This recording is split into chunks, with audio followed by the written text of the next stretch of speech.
Este fin de semana el Ministerio Público apretó el acelerador en la investigación respecto a esto que acontecía en el local del Partido Liberal Radical Auténtico que derivó en la muerte del joven dirigente Rodrigo Quintana. Recogieron algunos elementos que, podría decirse, apuntan la responsabilidad también a los jefes policiales. Asimismo, hoy precisamente ya se les tomó declaración indagatoria. Ya nuestra compañera Jazmín García tiene más detalles sobre el tema. Jazmín, adelante. Sí, gracias. Gracias.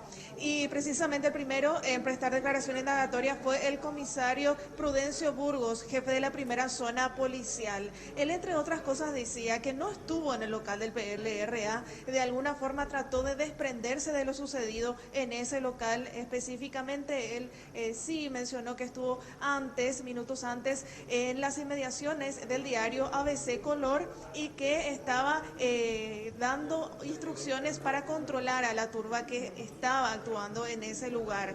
Se le insistió con repetidas veces si es que él escuchó la orden del comisario Luis Cantero de no ingresar al PLRA, porque recordemos que el Ministerio del Interior inclusive había presentado algunas grabaciones en las que supuestamente Luis Cantero daba la instrucción de no ingresar al local partidario. Él no quiso decir sí ni no. Simplemente se limitó a responder que todo lo referente al PLRA él ya declaró ante la Fiscalía. Sí dijo que en el caso de que un personal policial reciba la orden de alguna acción que viole los derechos humanos, ese personal policial tiene derecho a negarse. Esto es lo que expresaba. Nadie en la policía da una orden que viole derechos. Nosotros nos ceñimos por reglas. Y todo nuestro actuar es en base a las disposiciones legales. Nunca ha sido dado una orden de matar o de hacer una cosa fuera de lo establecido. Están los derechos establecidos, están las situaciones en las que nosotros debemos actuar, está todo arreglado. Hay un manual de funciones. En Herrera, ¿quién le reabastecía al personal de las municiones? Porque en Herrera decían que los antimotines no tenían munición. ¿Quién le reabastecía? Se estaba acabando. ¿Quién le reabasteció? Cuando llegó el refuerzo, bueno, ahí ya se puede, ellos ya vinieron con el equipamiento necesario para eso. Pero se le reabasteció también. ¿Se puede entender como algo legal? Les vuelvo a repetir. Quiero que me disculpen, lo del PLRA, le dejo a cargo de la Fiscalía. Ya le di en línea general cuál es el actuar de la policía. Nosotros los policías somos preparados en los institutos de formación en base a las disposiciones legales. Sabemos qué es lo que debemos hacer. E inclusive en el peor de los casos, si algún personal policial recibe una orden que viole una garantía constitucional o que viole algunos derechos de las personas, él está eximido de cumplir esa orden. Está autorizado a, como se le dice en nuestra jerga policial, a insubordinarse, a dar cumplimiento a esa orden cuando viola una disposición legal. Y también se presentaron varios testigos traídos por la querella, en este caso de la familia de Rodrigo Quintana.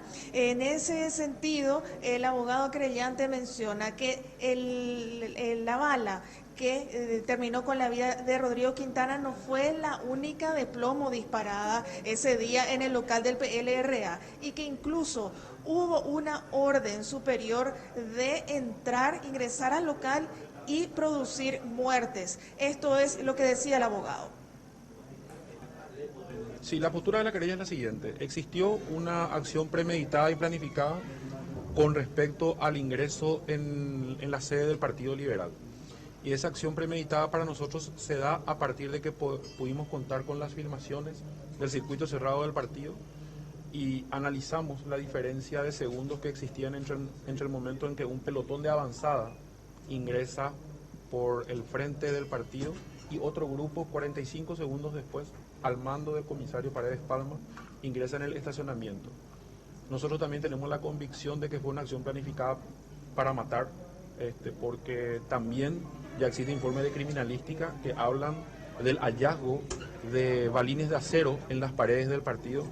También nosotros vimos y contamos con confirmación y con declaraciones testimoniales de los testigos que refieren acerca de las armas largas que tenían los policías.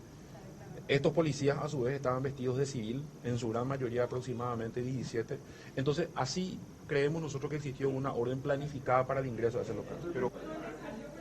Y ya se encuentra también aquí en la Fiscalía el comisario Amado Cantero. Él es jefe de la Comisaría Tercera Metropolitana y que según aquella carta que había redactado el suboficial a quien se le acusa de haber sido el que dio fin a la vida de Rodrigo Quintana, él habría sido quien dio la orden de avanzar al local partidario. Estamos aguardando que él preste la declaración. En estos momentos la fiscal Lorena Ledesma está tomando la testifical a aquellos testigos de la querella y entonces al final vamos a estar aguardando también lo que pueda aportar el comisario Amado Cantero. Bueno, muchísimas gracias, Jazmín, por esta información. Estaremos atentos a lo que ocurra en la Fiscalía. Cambiamos.